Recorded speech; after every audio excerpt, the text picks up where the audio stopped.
What on earth is that? It's a Journey into Comics Network production! Tell me something, my friend. You ever dance with the devil in the pale moonlight? What? I always ask that of all my prey. I just like the sound of it. Brought to you by the power of the Journey into Comics Network. This is the Journey into Comics podcast, the show that's 100% dedicated to everything nerd. With your hosts, the Podfather, Nate Phillips, the Podmaster, Brandon Stone, and the Journey into Comics Network stepdad, Tyler McLaughlin. Time to make the chimichangas. 30 seconds. Hey! Excellent! Finally. What did you do? And here we go. Can somebody tell me what kind of a world we live in where a man dressed up as a bat gets all of my press? This town needs an enema.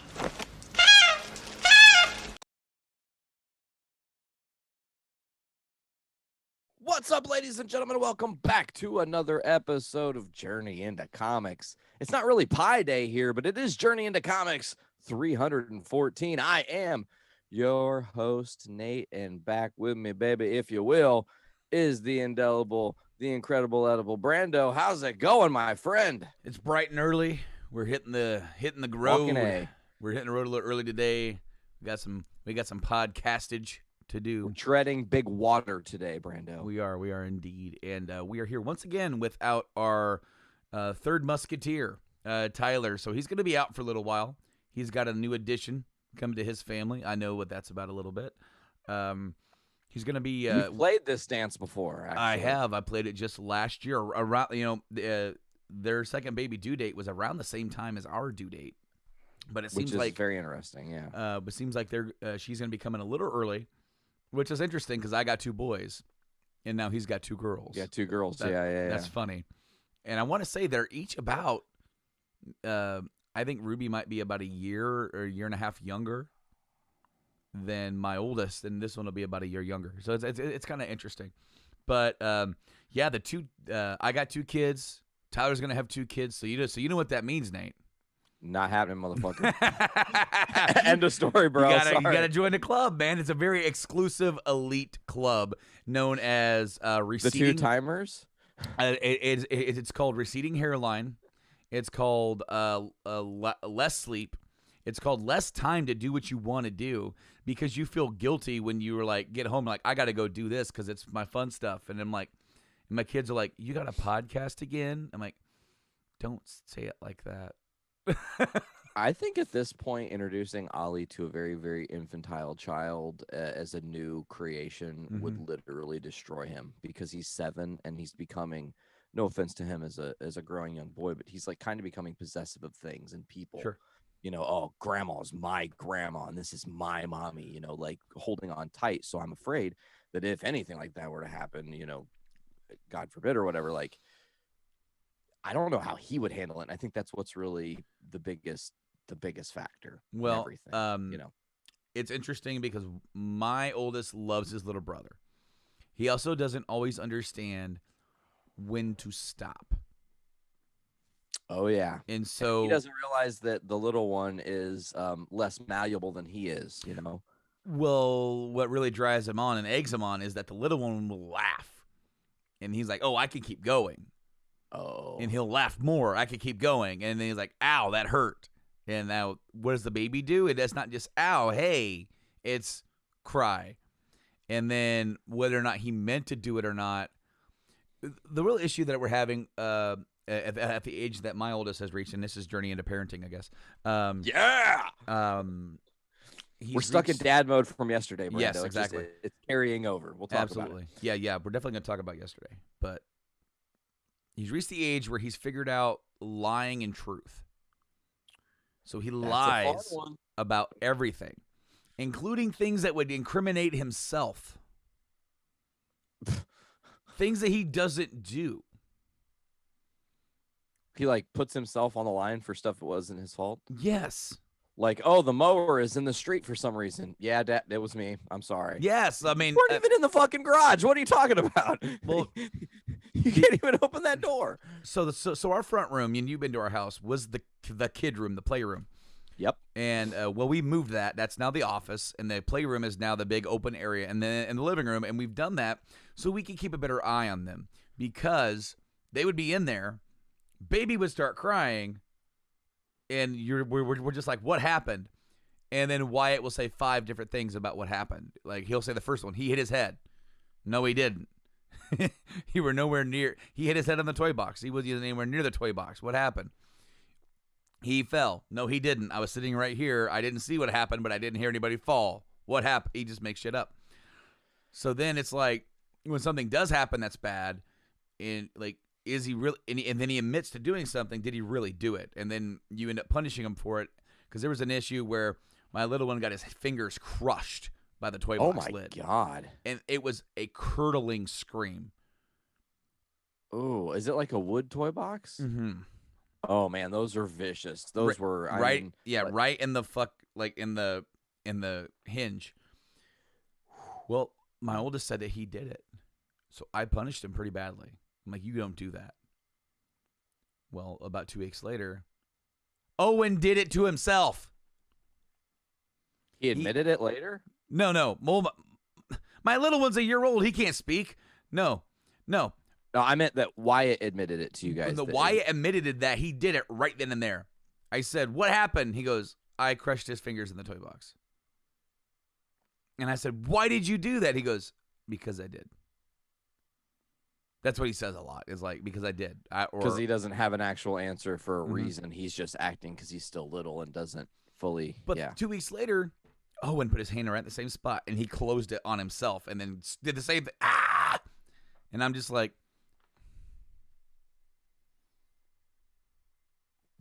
I saw that one happen because we moved stuff. Yeah. Was the other one the exact same thing, and I got mad at my oldest one and blamed him for it, and he's like, "Yep, I did it." Maybe. And that's that could have parenting, been though. Yes, and so that's parenting is tough because I felt really bad about that because then it's like you don't know like what is true and what's not.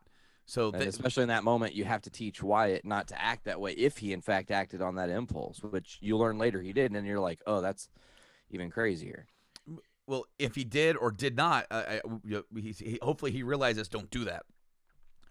But anyway, that's where we're at with him. We're in this delicate situation where you ask him anything, you'll get 7 different answers. He's also in the watch me phase. Watch me do this, and he's literally just like throwing himself on the floor. Kids are awesome. It's really funny though that you mentioned the whole like don't feel bad about accidentally possibly punishing him for something he might not have done, because my parents punished me for something they knew for a fact I didn't do, and they didn't apologize for shit, bro. I was like 5 years old, probably. I was right around kindergarten time or whatever. Mm-hmm. And I woke up one morning to yelling and my dad freaking out. And I'm like, uh-oh, what's going on? And he's like, I can't believe you climbed on the fucking counter and you got into the fucking food coloring and poured it all over the thing. And I have no idea what he's talking about. I don't even know what it looks like. And I walk in the kitchen to my mom cleaning it up or whatever. And I literally am like, I didn't do this. And he thinks I'm lying. So he spanked me, taught me my lesson. And then like a day and a half later, my little 3-year-old or 2-year-old sister at the time, she admitted it was her.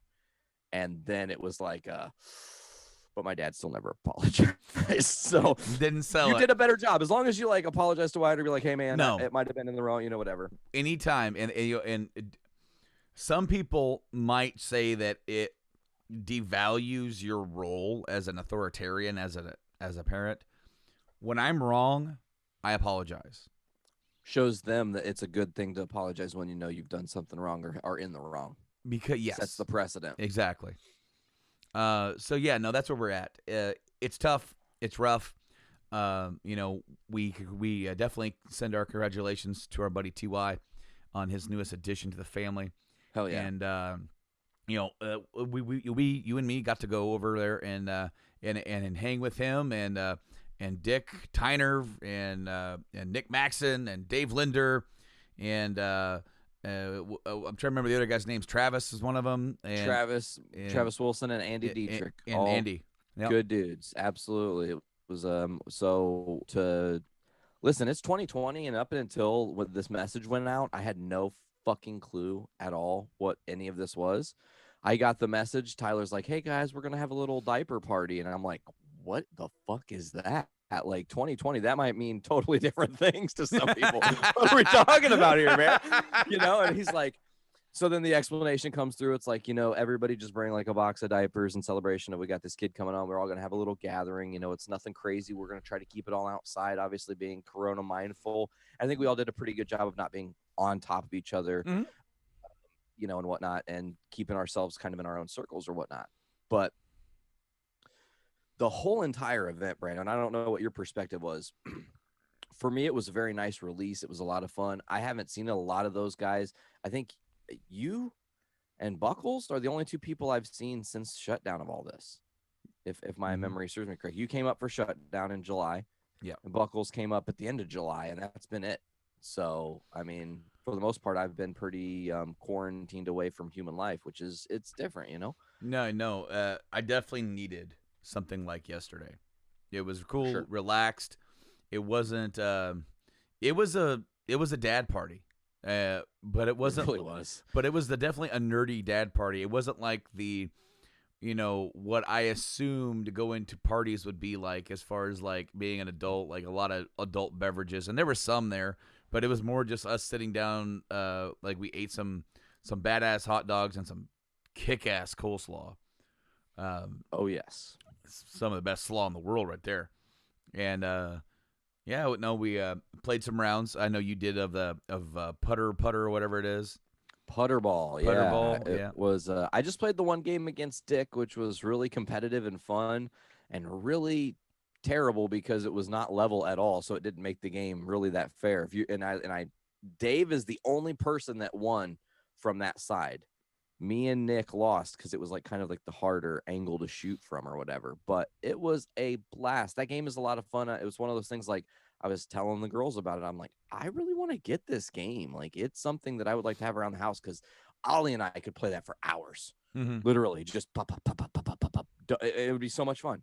And it was already fun watching everybody else playing like the close shots and all that. So I loved that. And then we moved on, and obviously we ate the food, but we moved down to transitioning from the putter ball into, and this was honestly, it kind of stole the show for me yesterday, was the WWE Royal Rumble card game. Yeah. I am in love with that game. It was cool.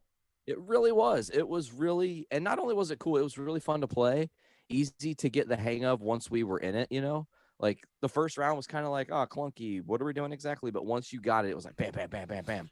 Well, thankfully we had an expert in Dave Linder to help guide us through, and even he was reading. He had to consult the rule book because it was pretty new to him as well. I think he'd only ever played it once before, but that helps when you have somebody who's kind of played it once or got the hang of it to help us kind of go along. And once we got into it, it was real fun, and we were cracking jokes and having lots of fun with it. You were doing your Dusty impression, which got over really well.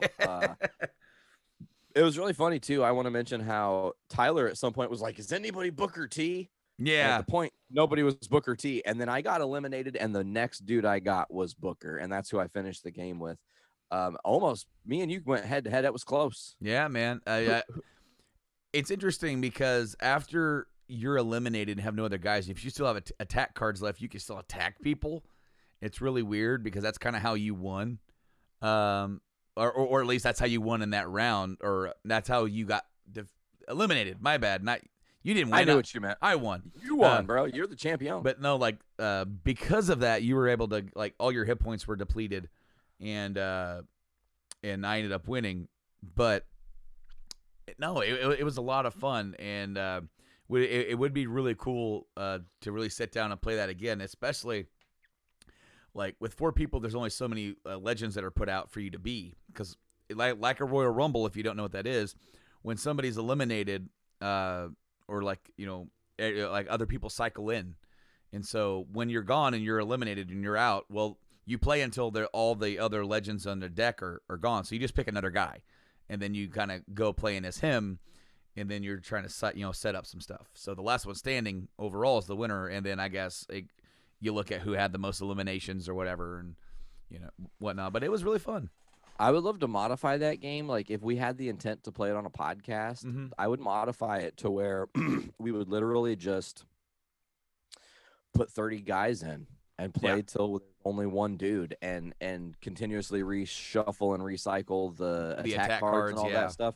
And then maybe like at round 15, if you're still like the first guy you have and you have no special move, we can like make some sort of house rule to get your special move back or whatever. Sure, I don't fucking know. Yeah. But it was so much fun that it got my brain thinking in that manner. Like, man, it would just be, because there's so many natural, like funny conversations that were happening from us playing that game, talking about wrestling, different things, actual like feuds popped up onto the board. We had Jake and Rude on the board at the same time, which was awesome. Yeah, there was a dream match that could have happened. Oh man, it was because the house rule, it's like whoever has the highest speed on their attack card gets to go first, and a lot of us would have the same speed, so we'd have to try and figure out. Usually the title holder would go first, but if the title holder had a lower attack, and then so it's between the two, and we were just kind of we just kind of made house rules about who would go first, and we were debating as to who's the more ravishing, or like I kissed your wife, or like because Rick Rude did kiss Jake's wife in that feud, so I was like, well, shit. I mean, how do you beat that, right? Wins trump card. You can't say trump card either. You got to. It's like that's a different card. Kind of a dirty word now, isn't it? Yeah, it's like Speaking of big bull-faced idiots, I thought you were gonna say dirty words. I was like, ooh, this is gonna get interesting. yeah, where are we going? But TikTok is not getting banned now. They unbandified it. Well, it's still pending. So, the Fuhrer. He signed an executive order, basically banning TikTok in the U.S. due to security concerns with how China handled our data. Not to mention a lot of people who have, not everybody, but a lot of people actually have VPNs anyway. But I digress. Okay, so that was going to go into effect today, September 20th. Wow.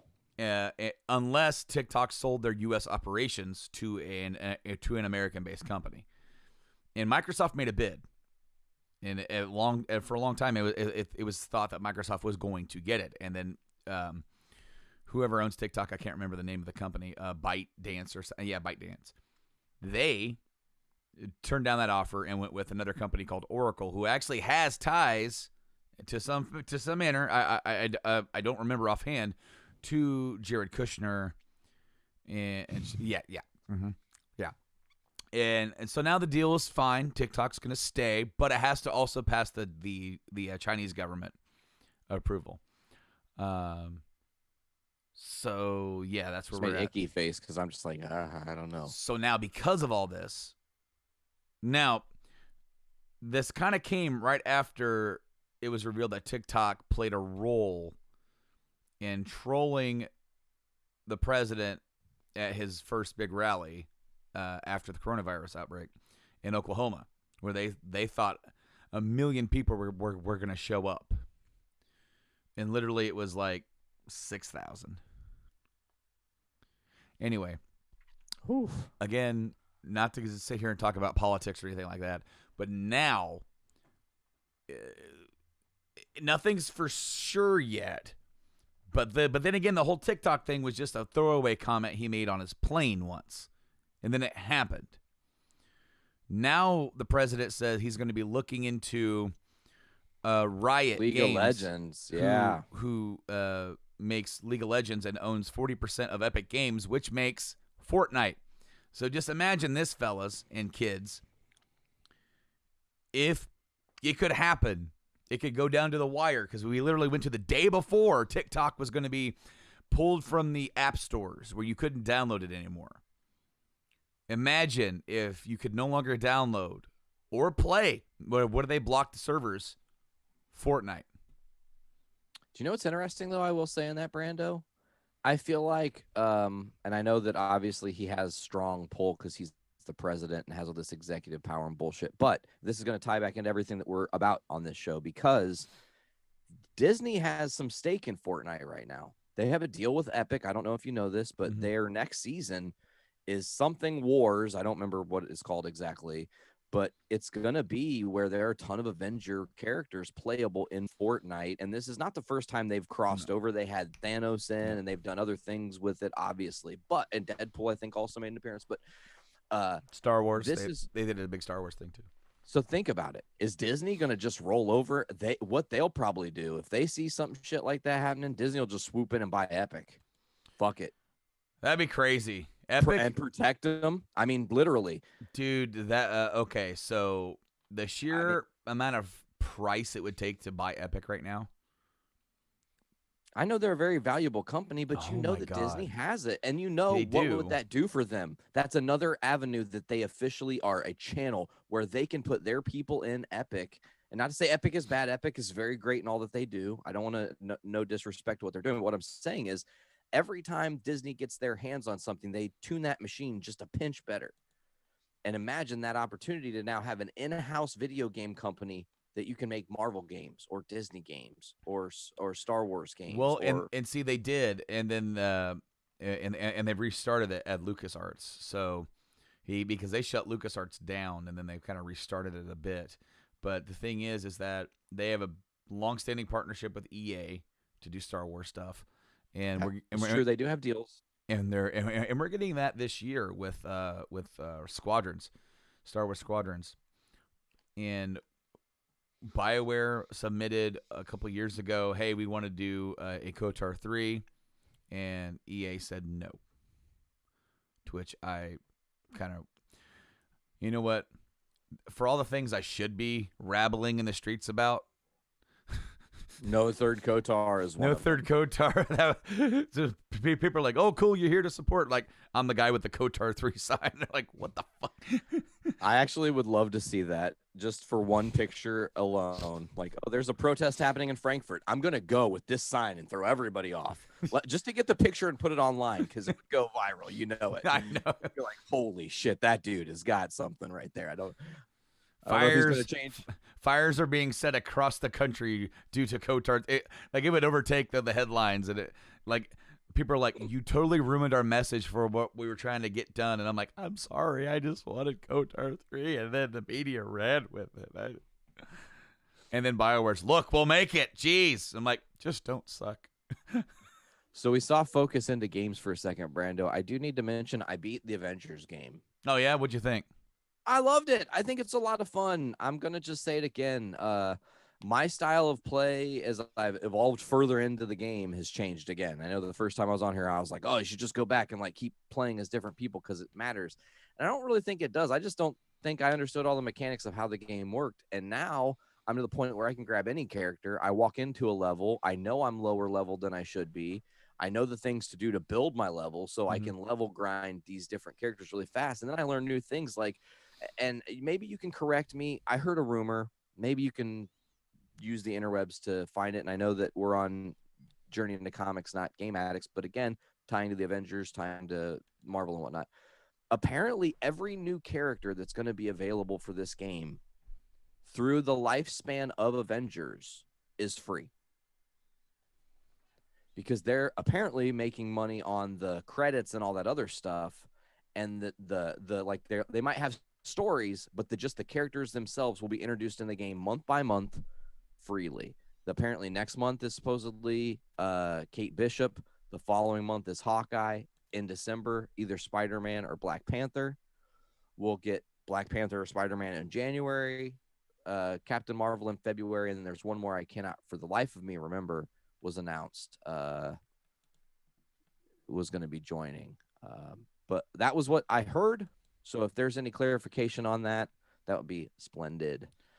Yeah, there's going to be free characters,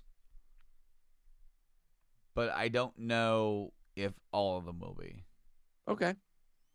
Sure. And that's fine. Let me tell you, if there's certain characters that are behind a paywall, if they're characters I really like, probably going to go for it. Like if they say, hey, by the way, we didn't talk about X-Men at all, we haven't brought them up, but we're going to put Wolverine in this game and it's $10 and you get a special level for Wolverine. It's a bunch of cool gear for him. And then all his gear will be throughout the rest of the game. I'm there easily, or it's like an X-Men pack where you get Wolverine and Cyclops and fucking Jean Grey. I don't know. I'm there for it, but I like this game quite a bit. If you are into that, like I don't even know what you'd call it. It's a lot of like just waves of bosses. It's very similar to like a Gears of War where you just play waves and waves of horde, horde mode essentially. But then every level has different things you're doing and different tasks, which makes it fun. Custom different gear you can get. There are some clunky things that they still haven't fixed and they're working on new updates. That's one thing I really appreciate about the people, what is it, Crystal Dynamics, I think, that made this game. They're really listening to the fans. They have their own Reddit thread where they're saying every day, listen, any problem you have, either take a video, send a picture, just tell us about it in text. Let us know what's happening in the game. We need to fix it. We want this game to be flawless. This game is going to be, obviously, and this is something that needs to be talked about, at some point, this game will be transferred over and be a PS5 game as well. Yeah.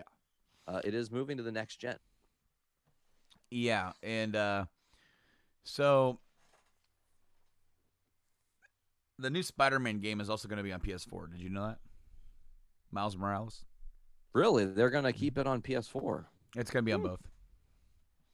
And okay. yeah, so there's that, and as well as the new Horizon Zero Dawn game, or Wild Frontier, whatever they're calling it. That one's going to be on PS4 as well. So originally they said PS5 only. Now they're kind of walking that back a little bit. From what I understand, for those games, at least those two games, maybe there's other ones too. Sony said that if you buy the PS4 game and then you get a PS5, when you put it in the PS5, it will automatically upgrade it to the PS5 version. Wow. It'll just use the disc code and actually probably pull from their library internet file to update. Well, instead of just running it, data. Instead of downloading the PS4 version and running it on emulation, like they're gonna do for a lot of the games, it'll automatically. This is the Miles Morales PS4 copy, PS5 copy. Now, for other games, like Cyberpunk that's coming out like a week after the launch of the PS5, soon after, like sometime in the next year, they said, if you buy this on PS4, you're going to get a massive update patch to make it the PS5 version. Wow, that's amazing. For free. That's awesome. Look at them doing things right and making people excited for this. Yeah, I mean, that CD Projekt changes. Red is one of the best game companies. They are very customer friendly. They want their shit to be good and they want people to enjoy it. And they've made a lot of free updates to The Witcher. They did do DLC for The Witcher, but all their DLC was massive. Like me and Tyler were talking yesterday inside at his little shindig because he borrowed Resident Evil 3 from me. And so I told him that because he was going to buy it. And I'm like, buddy, I'll just let you borrow it because it is a bit short. Resident Evil 3 was only about 6.5 hours long for the main thing. It did ship with the online game thing that they did. So if you play that too, you get more out of it. But the original RE3 on the PS1 was a bit short as well, and it was always kind of intended to be. So people were critical of RE3 being sold at $60 for being short. And then, and I said, well, and he said maybe it should have just been DLC for the 2 remake. And I'm like, it's a bit longer than that. It's more of an expansion size thing. Should have been like a $30 Lost Legacy type. Well, game. maybe that if they didn't put all that work into the online game, which is why they bundled it together. And then he mentioned that Witcher 3 Blood and Wine was like 30 hours of content. It's like, so CD Projekt Red, about it. They are about it. And, I'm going to talk more about the PS5 stuff on this week's Game Addicts that I'm probably going to record soon. And so, yeah. Yeah, dude, there's a lot, to Mhm. talk about from that whole event that Sony did. There's literally too much to cover on today's show No, here. no, So no, no. That's why I said I had planned to do it before today, and I haven't got to it yet. So I'm gonna do it beginning of next week. It doesn't look like it's gonna be tomorrow because I got another show to do tomorrow. the never-ending cycle of pods, my friend. Mm-hmm. Uh, I will say, Brando, just to quickly touch on a couple little more Marvel things because we've only got a couple headlines today. We had a couple casting announcements. They're both pretty big information, like overload here because Jonathan Majors, and this was the one that just like shot everybody out of the cannon with excitement. They announced Jonathan Majors casting a major MCU role, and they were kind of being elusive for a minute, and then it was Jonathan Majors casting a major MCU role in Ant-Man 3 specifically. Ears perk up a little bit more, and then it was Jonathan Majors cast as Kang the Conqueror in Ant-Man 3, and you're like full nerd boner 3000. Mm-hmm. There's a lot of implications of that. I've been calling it on the show for months and months and months since the end of Endgame. I said the next villain we're getting that's going to really set the tone for what the MCU is Kang the Conqueror, because the Avengers and Thanos all fucked with time. And he is the guy that's like, hey, I am Kang the Conqueror. Don't fuck with time. Now, I've said it. I've talked about it on the show. There's several versions of Kang that exist. There's an ancient version. There's a kid version. There's a future version. There variations through all of time and space because he's kind of omnipresent, and that what makes him a really dangerous villain and not something I think is going to easily be stopped. It also allows for Jonathan Majors to really flex. He's going to be able to play multiple variations of himself, or they're going to be able to cast him in a couple really tight versions of Kang and then give the lighter roles, Iron Lad or whatever, to younger characters who actually make sense to play those roles and can be influenced by Jonathan Majors and how he portrayed Kang. That is big, exciting. Obviously, that means we can have the Fantastic Four be very quickly, easily brought in right at Ant-Man 3, which would be an amazing, cool launching point for them, I think. Not expected. Some people said maybe it should be Spider-Man. Maybe it should be at the tail end of another Avengers movie. Maybe they should just get their own movie out the gate. I love that if this is happening how I think it's going to happen, we're probably going to see the Fantastic Four appear maybe in a post-credit or at the very tail end of Ant-Man 3, which is going to really set the precedent for this next phase that we're in. Now, to talk on the other side of it, I will say really quickly, WandaVision is still scheduled to be out really soon. Like in the next couple months, we're getting WandaVision. Like December, was that the original intent? And they didn't change that. They just released a 2020 sizzle reel. Disney did for Disney Plus, and it was all the stuff coming in 2020. Obviously, this is just after the announcement of the Mandalorian season 2 trailer, which we're going to get into here in a second. But as far as that sizzle reel, WandaVision is still on there, meaning it looks like they're going to go through with it. And I do know they also just started filming again for WandaVision in a limited capacity, obviously, because of coronavirus. They've got to keep to the guidelines and all that, which is, important. But it's a big end of 2020 coming in the world of Disney Plus. Now, that being said, Disney Plus had another major casting as Tatiana Maslany has been cast as She-Hulk. And that's amazing. Jennifer Walters, She-Hulk, she's the cousin of Bruce Banner. There's been some talk and rumor that, we'll get Ruffalo in at least an episode or maybe two. But I am really excited for this casting just because we know we're going to have a She-Hulk officially. They're not going to back off and say, well, we were going to do it, but we've changed our plans, because even though as with Marvel, for the most part, when they've said something is going to be true with the exception of the Inhumans, it's been true. Because I don't know who was in the board meeting with Feige and was maybe smoking a doobie or something. It was like, hey, it'd be better than a fucking Inhumans movie where we can get a couple $1 billion budget. Let's just make it a fucking shitty TV show for $20,000 and use very limited CGI in a world where we need CGI because they're fucking Inhumans and they have crazy powers. What are you thinking? It's so terrible.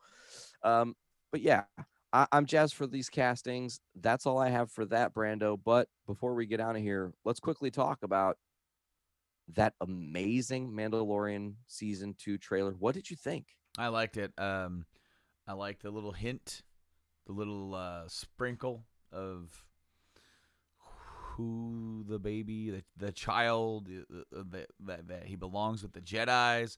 But I liked how they were referred to, the old sorcerers that fought Mandalore the Great. Cool stuff. Sasha Banks. Man. Yeah, she might be Sabine, apparently, the Jedi Mandalorian crossover character from was that Clone Wars, I think she was a part of.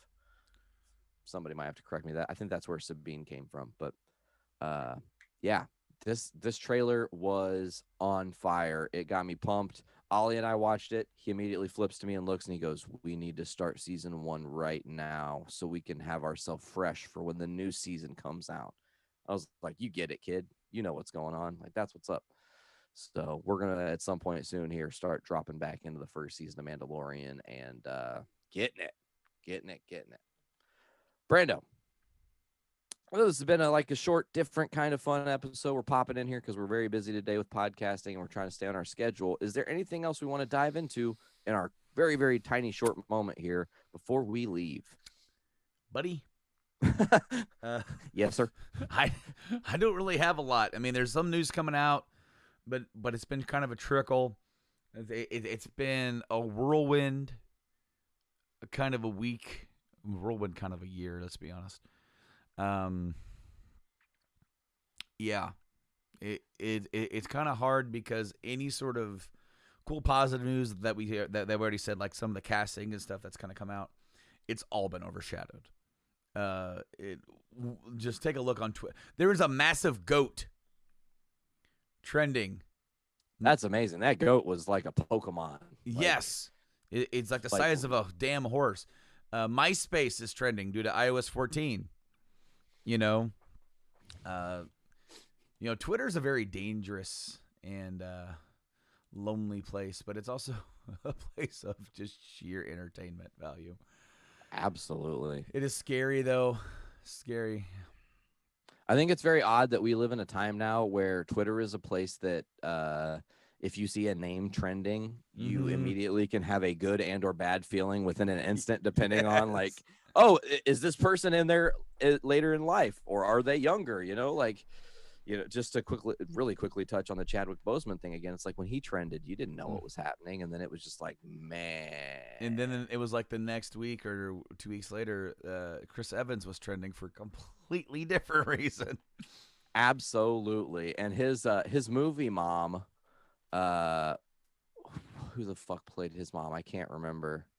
In Knives Out, it was Jamie Lee Curtis, I think. Tweeted back at him about the whatever, and she was like, "You go, boy," or whatever. That's my son or some shit. Like, she was like hyping up the dick pic.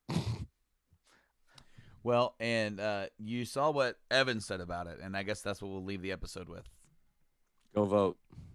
Because now that I have your attention, November 3rd, go vote. Yeah, we need that 100 million people that didn't vote last time to get their shit together and make an opinion. All right, Brando. Well, and that's going to do it for this week's episode of JIC. I will say quickly, one tiny funny line from the Avengers game. I was playing as Hulk, and he just out of nowhere was like, "Bad aim." And it just made me think of like Hulk in a urinal missing. He's just like pissing all over himself. Bad aim. Hulk had bad aim. Aim is definitely the villains of the game, but it just got me. So I'll leave you guys with that. As always, check out the JIC podcast on all the different places: Apple Music, Amazon Podcast or Amazon Music, Spotify, Castbox, TuneIn, many others, iHeartRadio. You know the drill. Journey into Comics Network. Search it. I think that's going to do it for this week, Brando. This has been Journey into Comics 314. Bad aim.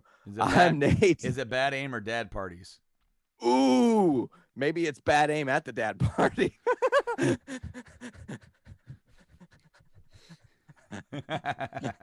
That's all I got, guys. Okay. For this week's episode of Journey into Comics, I've been Nate. I've been Brando. As always, pop your caps back and fill your brains with shit. Later, guys.